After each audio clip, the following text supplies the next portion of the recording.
신명기 한번 보시면요. 신명기 이제 우리가 갖고 있는 이 제목은 이걸 이제 번역을 헬라어로 번역을 하게 되는데요. 히브리어를 그때 붙인 제목이고 순서입니다. 그래서 이제 오늘날 우리가 쓰고 있는 신약 성경 히브리어 성경하고는 순서와 제목이 많이 다릅니다. 우리 예수님이 인용하시고 사도 바울이 인용한 모든 구약의 말씀은 다 히브리어 성경이 아니라 헬라어 성경. 네, 그것을 다 인용하신 겁니다. 그래서 지금 우리도 지금 원래 신명기 제목, 히브리어는 신명기 제목이 신명기가 아닙니다. 민수기도 민수기가 아닙니다. 그거는 이제 이 번역을 할 때, 히브리어를 헬라어로 번역을 할 때, 이 책의 가장 핵심적인 제목이 뭐 끄집어낸 거고, 히브리인들은 첫 단어, 거기에 나오는 중요한 단어, 첫 절에 나오는 단어, 그래서 창세기도 창세기가 아니고 태초에 이렇게 전하는 겁니다. 그 신명기 같은 경우는 광야에서, 민수기. 여기서 이제 신명기의 제목은 오늘 말씀하시니 말씀들 이렇게 나오는 겁니다. 그래서 첫 구절에 있는 단어, 그게 이제 히브리어 제목인데, 이제 헬라어 이걸 번역하면서 이제 헬라는 이 전체 내용의 핵심적인 게 뭘까? 그래서 그걸 추려서, 그래서 제목이 헬라어하고 조금 다른 겁니다. 히브리어하고. 히브리어 제목은 말씀들입니다. 이는 모세가 요단 저편 순바 저편 광야에서 무리에게 선포한 뭐라고요? 말씀이니라. 그래서 이제 이 신명기의 히브리어 제목은 말씀이다. 설교로 가득 찬 책이 신명기입니다. 신명기는 뭐 이동하고 가고 싸우고 이런 내용은 하나도 없습니다. 신명기의 내용은 말했다는 것밖에 없습니다. 신명기의 행동은 말한 것밖에 없습니다. 그래서 설교입니다. 신명기는 이제 모세가 죽기 직전에 그들 앞에 쭉 설교한 내용을 모아놓은 것이 신명기. 그래서 1절부터 말씀들이라고 나와 있습니다. 이제 헬라와 우리말 성경은 신명기 두 번째입니다. 그래서 새로운 명, 율법에 대한 기록이다. 이제 17장 18절이죠. 율법을 복사해라. 왕이 되면 율법을 복사해라. 카피해라. 그래서 요 신명기는 다 들었던 말씀을 이제 약속의 땅 앞두고 한 번 더 말씀한 내용이다. 그래서 그걸 신명기라고 붙여놓은 겁니다. 그래서 율법이 이제 원래 옛날에 하신 말씀이죠.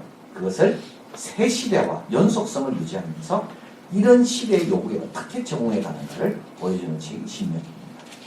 그래서 모세를 통해 주시는 여호와의 말씀들로 구성된 책이 신명기고, 땅을 차지하기 직전 모세로부터 쏟아져 나온 일련의 설교들이다.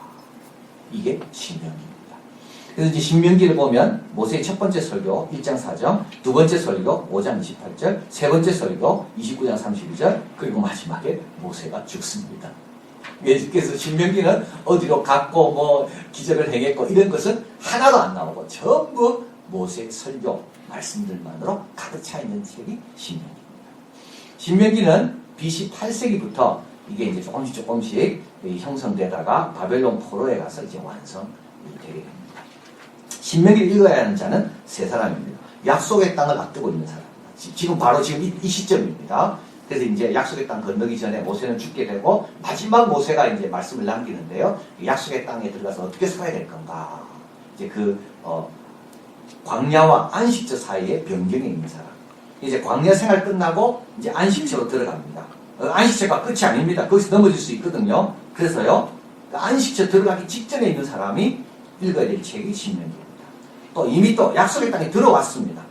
그러나 번영과 안전으로 인해 뭐가 해이해졌다고요? 신앙이 해이해졌습니다. 이 사람들은 다시 처음으로 돌아가야 됩니다. 그리고 세 번째, 약속의 땅을 빼앗긴 자입니다. 여러분, 너무 중요한 내용입니다. 회복은 어디서 옵니까? 이 내용입니다. 지금 신명기. 그래서 신명기가 완성은 어디서 했는가? 바벨론 포로 때 완성됐거든요. 바벨론 포로의 관심이 뭡니까? 우리가 어떻게 회복할 수 있는가? 회복하려면 어떻게 해야 되는가? 그리고 여기 이제 6세기 때 또 신명기가 이제 쓰여지게 됐다 했는데 요시야 왕 때입니다. 우리가 왜 이렇게 번영 가운데 신앙이 해이해졌는가? 그래서 요시야 기회를 들어가는 겁니다. 그리고 또 신명기는요, 이제 지금 원래 오리지널 상황은 뭐죠? 약속의 땅을 앞두고 그 경계선을 넘어야 됩니다. 아주 중요합니다. 여러분 지금 경계선에 있는 분이 있죠? 넘을까 말까 막 초조하고 넘는 게 잘하는 건가? 안 그러면 그냥 있는 게 좋은 건가? 요 경계선에 있는 분이 있을 겁니다. 그런 분들은 신명기를 읽으면 돼요. 경계선에 있습니다. 그래서 경계선까지 왔는데 막상 어떻게 됩니까? 막상 하려니까 두려운 거예요. 막상 하려니까 내가 잘하는 건지 그래서 잘 왔어요. 그래서 광야 만나 먹으면서. 근데 경계선 앞에 딱 섰는데 이게 어떻게 해야 되나? 이 남자하고 결혼해야 되나? 뭐 이런 거죠. 내가 만약 이걸 결단하고 내가 2019년 봉사를 해야 되냐? 뭐 여름에 막 봉사하리라 했는데 막상 12월 달 돼가지고 내일이 딱 오니까 1년 또 쉴까? 1년 미룰까? 요 경계선. 자, 율법의 역할과 율법에 대한 복종을 열렬히 요청하는 책이고요. 어떤 책도 신명기만큼 후대에 믿음을 전하는 일에 더 큰 관심을 표현한 책은 없습니다. 그래서 이제 이 율법책을 내 입에서 떠나지 말게 하고 어떻게 됩니까? 일어서나 앉으나 누워서나 집에서 가르쳐야 되겠잖아요. 이게 신명기입니다. 구약의 중심점입니다. 쉐마, 하나님을 사랑하는 것, 십계명, 하나님께서 왜 이스라엘을 선택했는가, 이방신들과 우상에 대한 금지, 이런 모든 것들이 신명기에 다 나와 있습니다. 그래서 신명기를 가리켜서 복음서에 해당되는 것은 요한복음과 같다, 이렇게 봅니다. 그 다음이 진짜 중요합니다. 하나님과의 우리와 관계는 뭐라고요? 믿음과 사랑과 복종. 이거밖에 없습니다. 여러분, 하나님과 우리와의 관계는요, 딴 게 아닙니다. 뭐 계산하고 뭐 거래하고 이런 게 아닙니다. 하나님과 우리와의 관계는 꼭 기억하십시오. 하나님 앞에 우리는 믿어야 되는 거고요. 그리고 사랑하는 거고요. 그리고요, 복종하는 거예요. 진짜 중요한 내용이에요. 이게 안 되기 때문에 다 넘어지는 거예요. 하나님보다 딴 걸 사랑하기 때문에 넘어지는 거예요. 하나님을 믿어야 될 때 믿지 못하는 것 때문에 넘어지는 거고, 하나님께 복종해야 되는데 그 육신에 져서 육을 따라가서 다 넘어지는 거예요. 에덴 동산부터 주님 오실 때까지 우리 인간은 이 세 가지만 잘하면 아무 문제가 없습니다. 네, 은과 금이 문제가 아닙니다. 우리의 삶에 있어서 우리의 부족한 것은 은과 금이 문제가 아닙니다. 믿음, 소망, 사랑이라는 거잖아요. 이 세 가지는 항상 있을 거야 되는데, 이 신명기는 이 세 가지 이야기합니다. 하나님 앞에 우리는요, 복종해야 돼요. 이게 바른 반응입니다. 하나님 앞에 우리는요, 믿어야 될 거예요. 사랑하고요. 그래서 어떤 학자는 이 사랑과 복종을 같이 봅니다. 사랑하니까 복종하는 거죠. 진짜 중요한 거예요. 우리가 배우는 것은 이거고, 우리가 필요한 능력은 바로 믿음과 사랑과 복종의 능력이 우리에게 필요합니다. 자, 하나님과 동행하고 하나님 아래 사는 사람들에게 가장 중요한 게 뭐라고요? 믿음과 사랑과 복종. 자, 오늘 본문은 이제 1장인데요. 긴 여정이 끝나는 시점, 광야 생활이 끝나고 약속의 땅을 들어가는 이 시점에서 과거의 좌절, 그 실패를 떠올리면서 주는 교훈입니다. 이게 중요합니다. 2절 호렙산에서. 그래서 이 신명기는 바로로부터 나오는 것부터 시작하지 않습니다. 이게 다릅니다. 이게 출애굽에서도 이스라엘 역사가 시작돼야 되는 걸로 하는데, 신명기는 언제부터 시작되는가 하면 이스라엘 역사는 호렙산, 시내산에서부터 시작됩니다. 진짜 역사는 하나님과 언약을 맺고부터 시작된다는 거예요. 그 전까지는요, 뭐도 모르고 그냥 따라온 겁니다. 시내산에서 뭘 하죠? 언약을 맺습니다. 하나님에 대한 백성으로 내가 헌신하기 시작합니다. 이때부터 뭐가 시작된다고요? 역사는 시작되는 거예요. 이게 신명기입니다. 그래서 우리도 새 출발을 하고 싶잖아요. 새롭게 뭘 하고 싶으면 언약의 갱신과 말씀에 대한 의지를 세울 때 새 출발이에요. 여기서 출발합니다. 하나님, 내가 이제부터 하나님 말씀만 믿고 살겠습니다 하는 각오가 쓸 때 새 출발인 겁니다. 내가 깨달았다고 새 출발하는 거야. 내가 뭐 기적을 받았다고 새 출발하는 거야. 하나님, 나는 이제 언약의 백성으로 지금부터 살겠습니다. 어제까지는요, 내 마음대로 살았고 어제 실수도 많았습니다. 근데 하나님, 나는 이제 오늘부터는 나는 이제 주님 뜻대로 살겠습니다 하면 비로소 출발인 거예요. 그래서 출애굽이 이게 홍해를 건너고 뭐 이렇게 바로에서 나오고 이렇게 나오지 않습니다. 신명기는 출장은 출발은 어디서부터라고요? 시내산. 이게 아주 중요한 거예요. 이게 다른 겁니다. 그러니까 이스라엘 백성에게 너희들이 지금 교훈하는 거죠. 해이해졌습니다. 그죠? 또 포로로 가 있습니다. 근데 새 출발하고 싶습니다. 할 수 있습니다. 언제 새 출발합니까? 영적인 시내산을 내가 가질 때 새 출발합니다. 그걸 이야기합니다. 8절 여호와께서 너희 옆주 아브라함과 이삭과에 맹세하사 그들과 그 후손의 주리라 하신 땅이 너희 앞에 있으니 들어가서 거둬라. 자, 우리 하나님은 약속된 땅, 족장들에게 주신 약속이 있습니다. 근데 이거는 지리적인 위치가 영적인 안식이 뭐라고요? 같이 가는 겁니다. 야, 여러분, 이거 너무 중요한 겁니다. 우리 하나님은 가나안 땅에서 축복할 수 있습니다. 얼마 아니죠. 광야에서. 근데 하나님은 그들에게 결국 어디로 보냅니까? 조상에게 약속한 그 가나안 땅으로 결국 보내십니다. 이게 너무 중요합니다. 우리의 영적인 축복은 어디서 받는다고요? 지리적인 장소에서 받는다고요. 그러니까 영적인 축복과 은혜를 받으려면 어디로 와야 됩니까? 교회로 와야 되는 겁니다. 노원구 하계동 208-4로 와야지만 하나님의 약속한 축복을 받는다고요. 내가 있는 곳에 받는 게 아닙니다. 이게 굉장히 중요합니다. 우리 하나님은 애굽에서도 축복할 수 있습니다. 그들을. 그래서 광야 오다가 이 엘림이라는 그곳에 뭐 12나무가 있고 오아시스 좋은 곳에 야 여기 머물러라. 하나님은 얼마든지 축복할 수 있습니다. 그런데 우리 하나님은요. 하나님이 아브라함에 하신 그 약속의 그 지리적 공간이 따로 있습니다. 물리적 공간이 따로 있습니다. 그곳으로 와야지만이 온전한 축복을 받는다는 거예요. 그러니까 여러분 우리 편한대로 신앙생활해서는 안 돼요. 여기가 좋습니다. 이래서는 안 돼요. 하나님은 이 백성들을 어떻게 합니까? 들어가라고 그러잖아요. 가서 취하라고. 왜? 너희들의 유업과 너희들의 약속은 어디서 다 이루어진다고요? 가나안 땅, 약속의 땅에서 다 이루어집니다. 지리적인 거하고 영적인 거는 같이 한다. 꼭 기억해야 됩니다. 여러분 쉽게 생각하지 마시고 편하게 신앙생활하면 안 됩니다. 일어나 한적한 곳으로 와야 됩니다. 지리적인 것과 영적인 것은 같이 한다.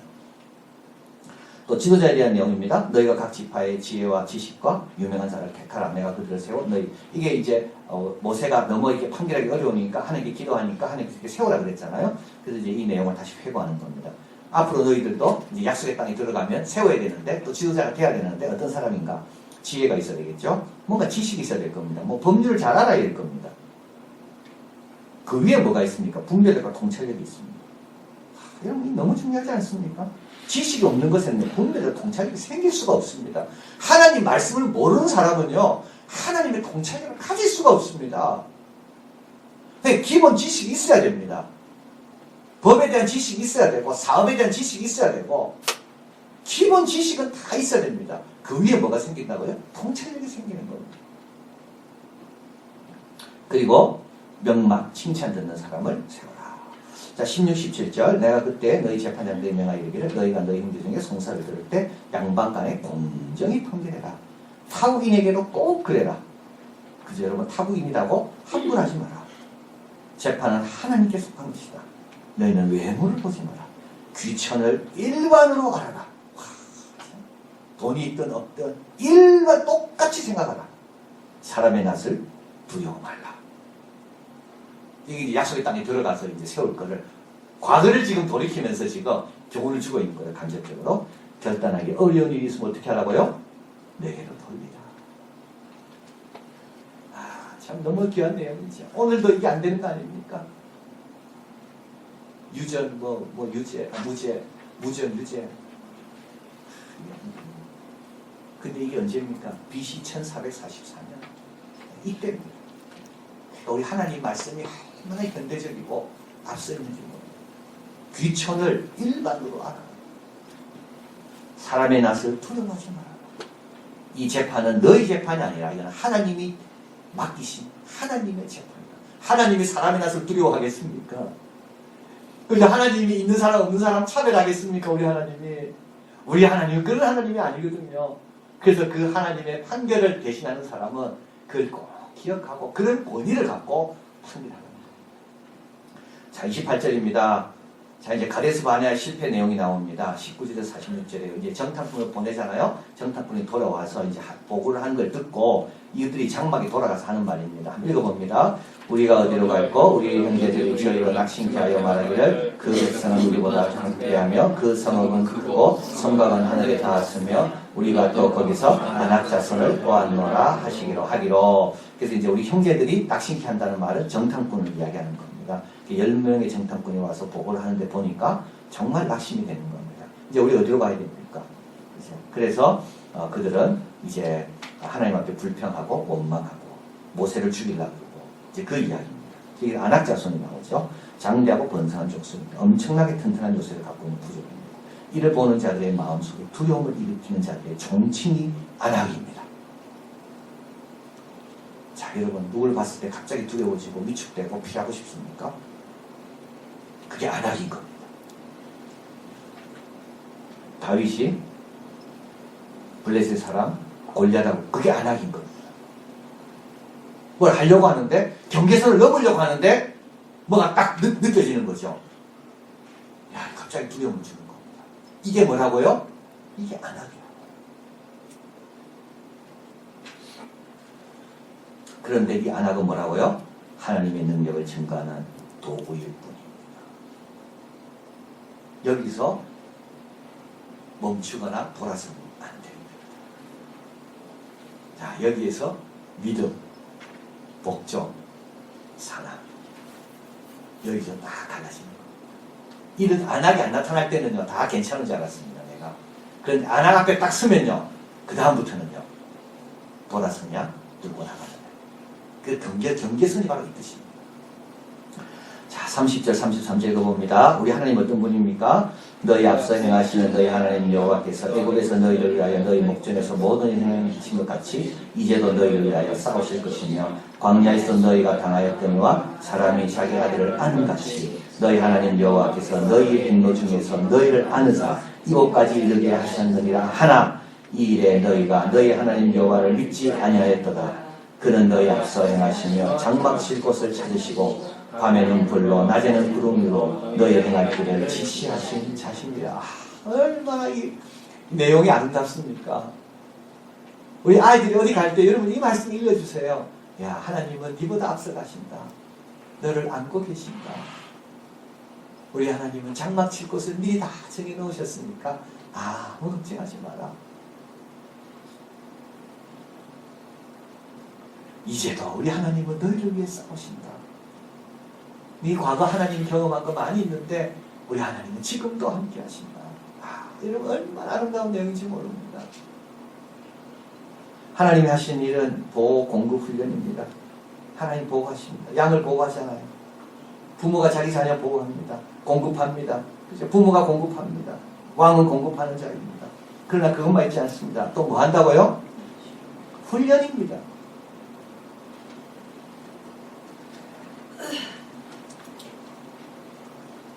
하나님의 공급을 믿어야 되고요.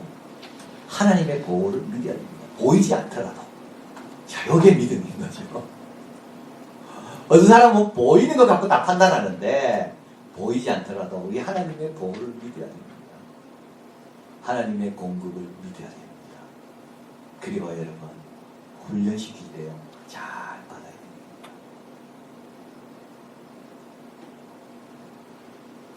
자, 이게 이제 문제인데요. 자신의 두려움이 이렇게 말씀을 듣고도 누그러뜨리지 않습니다. 자, 이래서 40년 방황한 겁니다. 그래서 똑같은 데 또 와 있습니다. 여러분 하나님 말씀 듣고 빨리 마음을 바꾸는 거예요. 여전히 두려워합니까? 여전히 안악만 생각합니까? 여전히 하나님의 공급과 인도와 하나님의 보호에 대해서 보이는 것 갖고 확인하려고 합니까? 그런 사람은요 못 넘어갑니다. 그리고 시간만 계속 얻는 거예요.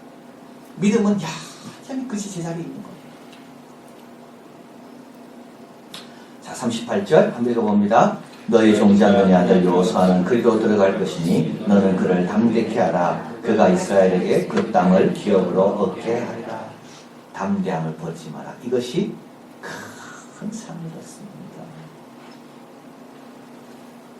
지금까지 잘 와서 결정적인 순간에 안악 보였다고 돌아가면 안 됩니다. 여러분. 봉사하려고 딱 했는데 보니까 내밖에 없어요. 돌아가면 안 돼요. 여러분 그런 안악 앞에서 물러서면 안 돼요. 하나님 어떤 분이라고요? 항상 앞서 행하시는 분이라고요. 우리가 어디 장막 칠 것을 미리 다 알고 계산하고 계시는 분이라고요. 그러니까 내 혼자면 어땠습니까? 오히려 잘됐다. 하나님 어떻게 역사하는가 한번 보자 하고 그냥 봉사하는 거예요. 이 경계선에서 물러서는 게 아니라 내 안악에 의해서 내가 지배당하는 게 아니라 이걸 통하여 하나님께서 어떻게 더 행하시는지 한번 기대해 보는 거예요. 믿음이요, 복종이요, 사랑인 겁니다. 경계선을 넘으려 할 때 우리에게 필요한 것은 뭡니까? 안악자손이 있는가 없는가가 아닙니다. 안악자손은 항상 있습니다. 그러나 이보다 크신 하나님, 바로를 항복시킨 하나님, 홍해를 가르신 하나님에 대한 확신으로 안악자손에 대한 뭐를요? 두려움을 이게 안악자손을 무력화시키는 게 아닙니다. 안악자손을 향한 두려움을 무력화시키는 겁니다. 이게 다른 겁니다. 이게 문제는 안악자손이 아니라 뭐가 문제였습니까? 사실은 두려움이 문제인 겁니다. 우리는 하나님을 두려워해야지 뭐 어렵고 힘든 그런 걸 두려워해서는 안 돼. 담대함을 버리지 말라. 이것이 큰 상황입니다. 그래서 이제 모세가 자, 당신들은 어디서 출발했는지 잊지 마라. 어디서요? 예, 하나님과 언약을 맺은 시내산에서 비로소 출발이고, 그리고 당신들이 언제 넘어졌는지 잊지 마라. 두려움을 다스리지 못할 때, 믿음과 복종과 사랑으로 반응하지 못할 때, 당신들은 다 눈앞에 보고도 다 못 참아. 그리고 약속의 땅은 어떤 것입니까? 아무데나 있는 게 아닙니다. 약속의 지리적, 영적인 축복의 자리는 아무데나 있는 것입니다. 그래서 오늘도 이 말씀을 다 기억하시고, 이제 여러분 경계선 앞에 섰을 때마다 이 말씀으로 승리하시는 우리가 되길 바랍니다. 기도하겠습니다.